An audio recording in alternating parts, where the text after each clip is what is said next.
निर्गमन की किताब 9वें अध्याय का अध्ययन। 9वें अध्याय में 35 वचन है।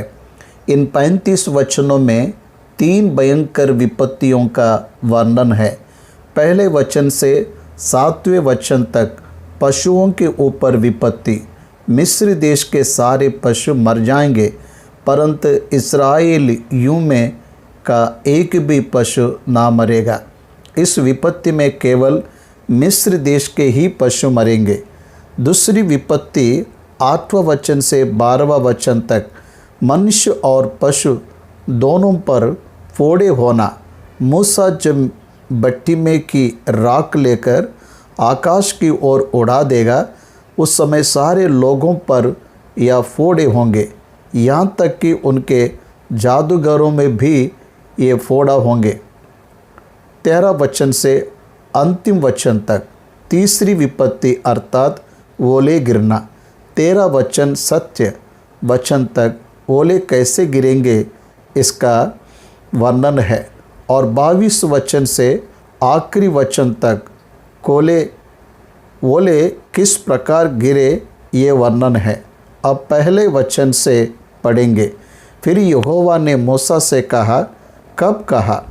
इससे पहले ही 4 विपत्तियां मिस्र में परमेश्वर दिखा चुका है। इस पर भी फिरौन ने अपने मन को कठोर किया। जादूगर और ओझा लोग आकर बताने लगे कि ये परमेश्वर का कार्य है, निश्चय उसकी आज्ञा मान। फिर भी उसने नहीं माना। क्यों वह दीन होकर आज्ञा नहीं मान रहे? यदि मिस्र का नाश होना है तो फिरौन को इस रीति से ही कठोर रहना होगा। फिरौन का मन कठोर हो रहा है, इसका अर्थ है कि मिस्र का नाश समीप। फिर इसके बाद इसका अर्थ है जब फिरौन ने अपना मन कठोर कर लिया, उसके बाद परमेश्वर ने मूसा से बात किया। फिरौन का मन कठोर हुआ, यह देखकर परमेश्वर नहीं रुका, पर एक के बाद एक विपत्ति परमेश्वर भेज ही रहा है। तब परमेश्वर ने मूसा से कहा कि तू फिरौन के पास जाकर कहना, परमेश्वर कहता है कि मेरी प्रजा को छोड़ दे ताकि वे मेरी उपासना करें।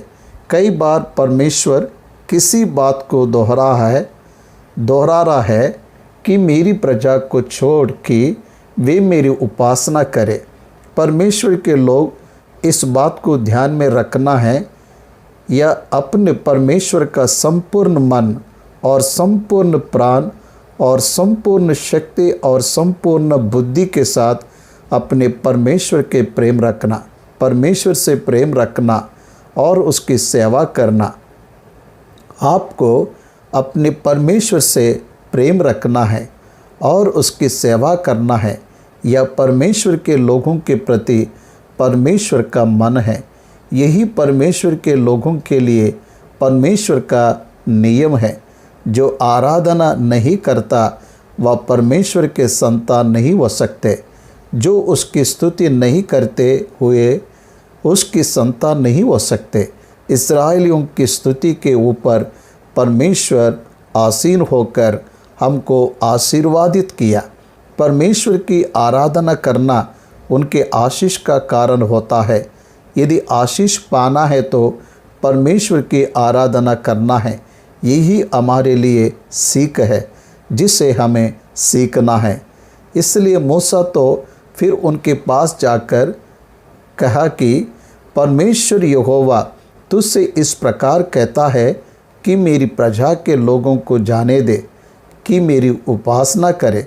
यदि तू उन्हें जाने ना दे और अभी भी पकड़े रहे तो सुन, तेरे जो घोड़े, गधे, ऊंट, गाय, बैल, भेड़, बकरी आदि पशु जो मैदान में हैं, उन पर यहोवा का हाथ ऐसा पड़ेगा कि बहुत भारी मरी होगी। और यहोवा इस्राएलियों के पशुओं में और मिस्रियों के पशुओं में एक अंतर करेगा। 8वें अध्याय में हम देखते हैं कि परमेश्वर ने इस्राएलियों में और मिस्रियों में एक अंतर करता है, और यहाँ पर इस्राएली पशुओं में और मिस्र के पशुओं में अंतर करता है। हमारा परमेश्वर विशेष है, ठहराने वाला है। कलीसिया इस शब्द का अर्थ है वे लोग जो समाज से अलग किए गए हैं, विशेष रीति से चुने गए हैं, समाज से अलग बुलाए गए हैं, अर्थात विशेष ठहराए गए हैं। हम पवित्र लोग हैं। पवित्र लोग अर्थात विशेष ठहराए गए लोग। तुम संसारिकता में लिप्त ना रहो, मूर्ख की संगति में ना रहो, ऐसा कहा गया है। हाँ, हमें संसार में विशेष ठहरना है। मिस्र से इस्राएलियों को अलग होना है, आपको पवित्र होना है, अलग किया जाना है। इसी का अर्थ है विशेष ठहराया जाना। इसलिए परमेश्वर इस्राएलियों के पशु और मिस्र के पशुओं में अंतर करता है, और परमेश्वर कहता है कि उनसे कहना कि इस्राएल के पशुओं में से एक भी नहीं मरेगा।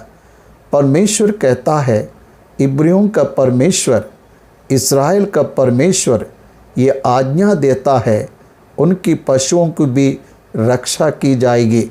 ध्यान दीजिए, यहाँ हम देखते हैं इस्राएली लोगों के साथ परमेश्वर उनकी सारी संपत्ति के चारों ओर बाड़ा बांधता है। अय्यूब की किताब में शैतान परमेश्वर से कहता है कि तूने अय्यूब और उसके सारे संपत्ति के चारों ओर बाड़ा बांधा है, इसलिए मैं उसे छोड़ नहीं पाता हूँ। तो परमेश्वर शैतान से कहता है कि मैं तुझे अनुमति देता हूँ, जा। तब शैतान एक ही दिन में अय्यूब की सारी संपत्ति और उसके संतानों को छीन लेता है। परमेश्वर अपने संतानों के चारों ओर बाड़ा बांधता है, यह हमें जानना है। परमेश्वर का निर्णय का समय। फिर यहोवा ने यह कहकर एक समय ठहराया कि मैं ये काम इस देश में कल करूँगा। दूसरे दिन यहोवा ने ऐसे ही किया, और मिस्र के तो सब पशु मर गए, परंतु इस्राएलियों में एक भी पशु ना मरा। परमेश्वर के बातों के अनिश्चितता को फिरौन समझ रहा है। परमेश्वर ने जो बोला है वह होकर रहेगा। परमेश्वर ने जो बोला है वही होगा, और केवल उतना ही होगा।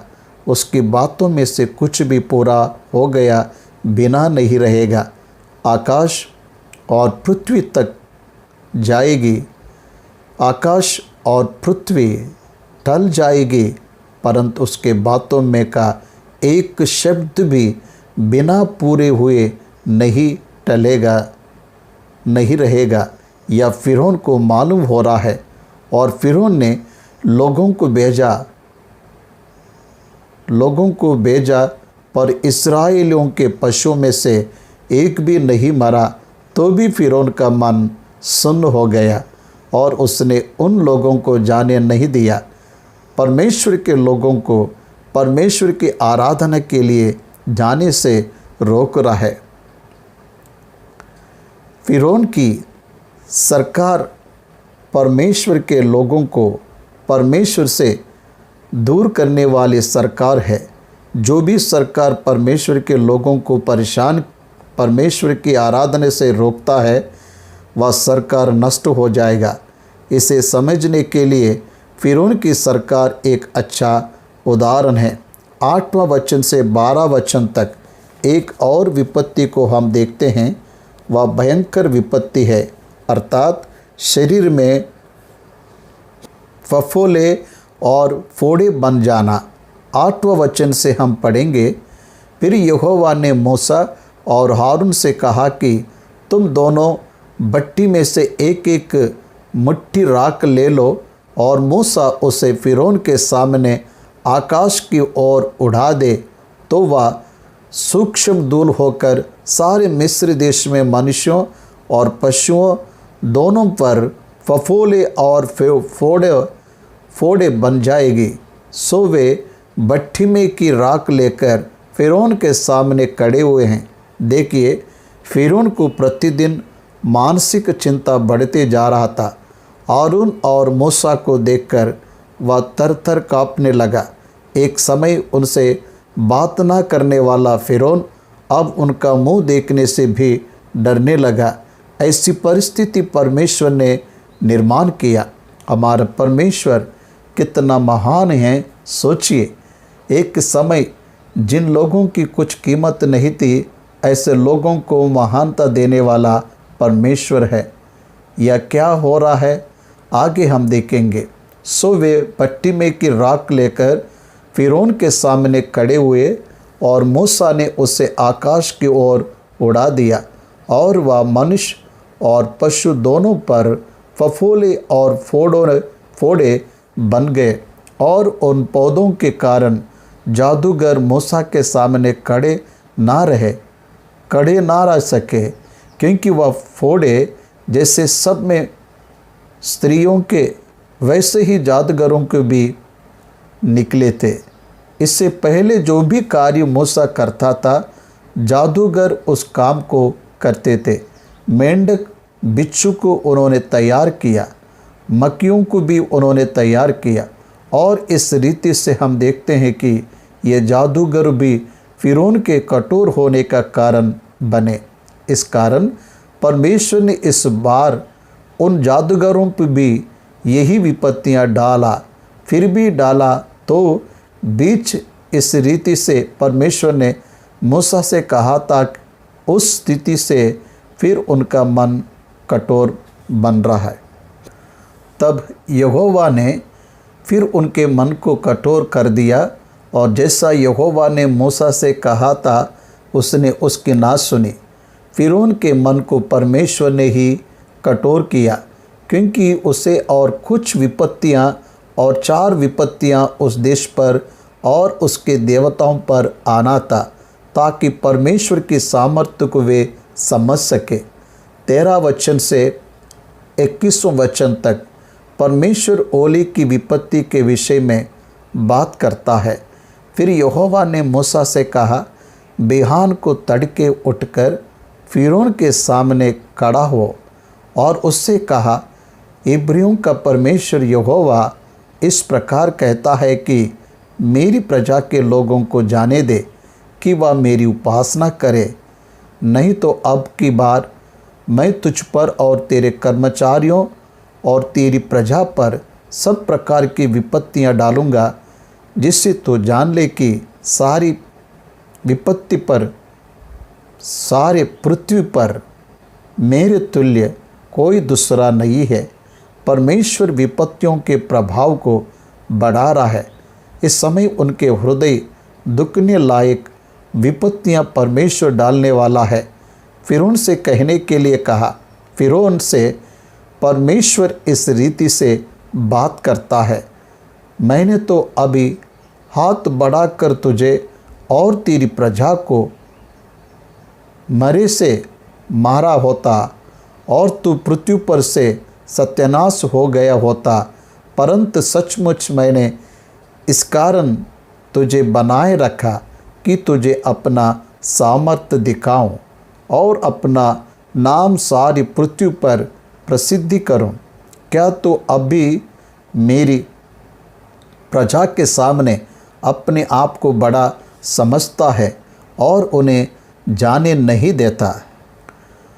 परमेश्वर कहता है, यदि मैं तुझे नष्ट करना चाहूँ तो एक क्षण मात्र में ही नष्ट कर सकता हूँ, परंतु सारी पृथ्वी के लोग इस बात को जानना है कि यहोवा ही परमेश्वर है। तेरे मन के कठिन होने के कारण और मिस्र के नष्ट होने के कारण संपूर्ण जाति के लोग जानेंगे यहोवा ही परमेश्वर है। परमेश्वर कहता है कि इस कारण मैंने तुझे एक साधन के रूप में इस्तेमाल किया है। परमेश्वर कहता है कि मैं अपने सामर्थ्य तुझे दिखाने के लिए और अपना नाम सारी पृथ्वी पर प्रसिद्धि करने के लिए तुझे बनाए रखा है। तुझे बनाए रखे हैं। यहाँ हम देख सकते हैं कि एक अन्य जाति के व्यक्ति को भी परमेश्वर अपना सामर्थ्य दिखाने के लिए, अपने नाम को प्रसिद्ध करने के लिए और अपनी महानता को दर्शाने के लिए इस्तेमाल कर सकता है। परमेश्वर ने कहा, सुन, कल मैं इसी समय ऐसी भारी बारी ओले बरसाऊंगा कि जिनके तुल्य मिस्र के नींव पड़ने के दिन से लेकर अब तक कभी नहीं पड़े। सो अब लोगों को बेचकर अपने पशुओं को और मैदान में जो कुछ तेरा है सबको फुर्ती से हाड़ में छुपा ले, नहीं तो जितने मनुष्य व पशु मैदान में रहे और घर में इकट्ठा ना किए जाए, उन पर ओले गिरेंगे और वह मर जाएंगे। इसलिए फ़िरौन के कर्मचारियों में से जो लोग या वाक्य में मानते थे, उन्होंने तो अपने अपने सेवक को और पशुओं को घर में लाद दिया, छुपा दिया। पर जिन्होंने यहोवा का वचन ना माना, उनके सब पशु और सेवक मर गए। ये हम देखते हैं। देखिए 20वां और 21वां वचन में फ़िरौन की कर्मचारियों में ही परमेश्वर से डरने वाले लोग तैयार हो रहे हैं। कितने दिन मूर्खता में रहकर अपनी संपत्ति को खोएंगे। अभी तक उन्होंने अपने पशुओं को खोया, अभी तक अपनी संपत्ति को खोया और बाकी के पशु ना मरे, इस्राएली उनको वह संभाल कर रख रहे हैं। पर जिन्होंने यहोवा की बात को नहीं माना, उन्होंने अपनी पशुओं को और सेवकों को मैदान में ही रहने दिया। इसके द्वारा हमें यह समझ में आता है कि फ़िरौन के समान कठिन हृदय के लोग अभी भी मिस्र में बहुत सारे हैं। 22 वचन से हम देखते हैं कि उन्हें किस रीति से वे गिरे। तब यहोवा ने मूसा से कहा, अपना हाथ आकाश की ओर बढ़ा कि सारे मिस्र देश के मनुष्य, पशुओं और खेतों की सारी उपज पर ओले गिरे। तब मूसा ने अपनी लाठी को आकाश की ओर उठाया और यहोवा मेघ गरजाने और ओले बरसाने लगा और आग पृथ्वी तक आती रही। इस प्रकार यहोवा ने मिस्र देश पर ओले बरसाए। जो ओले गिरते थे उनके साथ आग भी मिली हुई थी, और वे ओले इतने भारी थे कि जब से मिस्र देश बसा था तब से मिस्र भर में ऐसे ओले कभी ना गिरे थे। इसलिए मिस्र भर के खेतों में क्या मनुष्य क्या पशु जितने थे सब ओले से मारे गए, और ओलों से खेत की सारी उपज नष्ट हो गई और मैदान के सब वृक्ष भी टूट गए। केवल गोशेन देश में जहाँ इस्राएल बसते थे ओले नहीं गिरे। परमेश्वर ने इस्राएली उनके निवास स्थान की रक्षा किया। गोशेन देश जहाँ इस्राएल लोग रहते थे, परमेश्वर ने उनकी रक्षा किया और उन्हें ओलों से बचाए रखा और उनको अपने लिए अलग किया। और इसके द्वारा फ़िरौन को एक खुला संदेश मिल रहा है। वह यह है कि ये जो काम हो रहा है वह इस्राएलियों का परमेश्वर ही कर रहा है। परमेश्वर ही इस्राएलियों को बचाए रख रहा है और मिस्र के लोग नाश हुए जा रहा है। इस्राएलियों को परमेश्वर की आराधना करने से रोकने के कारण ही ये विपत्तियां मिस्र पर आ रही है। इस बात को फ़िरौन समझना चाहिए, इसलिए परमेश्वर ने इस काम को किया। 27 वचन तो फिर और मूसा और हारून को बुलवा भेजा और उनसे कहा कि इस बार मैंने 27 वचन में फ़िरौन ने मूसा और हारून को बुलवा भेजा और उनसे कहा कि इस बार मैंने पाप किया है, यहोवा धर्मी है और मैं और मेरी प्रजा अधर्मी है। अब वह मान रहे अपनी गलती को, वह पश्चाताप नहीं कर रहे हैं पर दुखी हो रहे हैं, पश्चाताप नहीं हो रहे हैं पर समस्या को देखकर उसे दुख हुआ। बस ये मन परिवर्तन के द्वारा आया हुआ पश्चाताप नहीं है, पर समस्या के द्वारा होने वाला दुख व्यक्त कर रहा है। बस वह कहता है, मेघों का गर्जना और ओलों का बरसना तो बहुत हो गया। अब भविष्य में यहोवा से विनती करो तो मैं तुम लोगों को जाने दूंगा और तुम ना रोके जाओगे। मूसा ने उससे कहा, नगर से निकलते ही मैं यहोवा की ओर हाथ फैलाऊंगा, तब बादल का गरजना बंद हो जाएगा और ओले फिर ना गिरेंगे। इससे तो जान लेगा कि पृथ्वी यहोवा ही का है। मूर्ति पूजक लोगों को एक गलत धारणा यह है कि संसार उनके ईश्वर ने बनाया है। इसलिए ये बात जानने के लिए कि सारा संसार परमेश्वर के द्वारा निर्माण किया गया है, परमेश्वर ने इस कार्य को किया, या तुझे जानना है। और जब मैं बाहर जाकर अपना हाथ आकाश की ओर उठाऊंगा, तब परमेश्वर जो ओलों को रोक देगा और बादल का गरजना और ओलों का घिरना रुक जाएगा। और जिस प्रकार मूसा ने कहा, परमेश्वर ने वैसे ही किया। मूसा कहता है, तो भी मैं जानता हूँ कि ना तो तू और ना तेरे कर्मचारी यहोवा परमेश्वर का भय मानेंगे।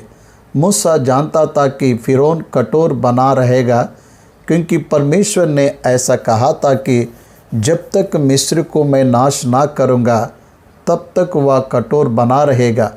तब मूसा कहता है कि मैं जानता हूँ कि तू इस प्रजा को जाने नहीं देगा, क्योंकि मैं जानता हूँ कि ना तो तू और ना तेरी प्रजा के लोग यहोवा का भय मानते हैं। सुन, और जब तो ओलों से मारे गए, क्योंकि जबकि बातें निकल चुकी थी और सन में फूल लगे हुए थे, पर गेहूँ और कटिया गेहूँ जो बड़े ना थे, इस कारण वे मारे ना गए। जब मूसा ने फिरौन के पास से नगर के बाहर निकलकर यहोवा की एक और हाथ फैलाए, तब बादल का गरजना और ओलों का बरसना बंद हुआ और फिर बहुत मेह भूमि पर ना पड़ा। यह देखकर कि मैं है और ओलों का और बादल का गरजना बंद हो गया। फिरौन ने अपने कर्मचारियों समेत फिर अपने मन को कठोर करके पाप किया, और फिरौन मन हठीला होता गया और उसने इस्राएलियों को जाने ना दिया, जैसा कि यहोवा ने मूसा के द्वारा कहलाया था। परमेश्वर कहे अनुसार वह न्याय के लिए ठहराया गया था, इसलिए उसका मन कठोर होता रहा। परमेश्वर ने गेहूँ और जो काटने के लिए तैयार थे उसके ऊपर बछाए रखा। देखिए, उतने भारी ओले गिरने के बाद भी उन छोटे से पौधों को बचाने की क्षमता किसमें है? केवल परमेश्वर ही ये कर सकता है। बोले तो ओले तो गिर रहे हैं पर गोशेन पर नहीं गिर रहे हैं, ये कैसा हो सकता है? परमेश्वर के लिए सब कुछ संभव है। परमेश्वर ने जब गिद्योन को बुलाया, गिद्योन ने परमेश्वर से चिन्ह की मांग की। उसने कहा कि एक बार तो उनके ऊपर पानी गिरे, और दोबारा उसने कहा केवल उन्हीं सूखी रहे और बाकी सारा ज़मीन बिक जाए। तब परमेश्वर ने उन दोनों कामों को कर कर दिखाया। जब उसने कहा उन पर पानी गिरे, तब परमेश्वर ने वैसे ही किया।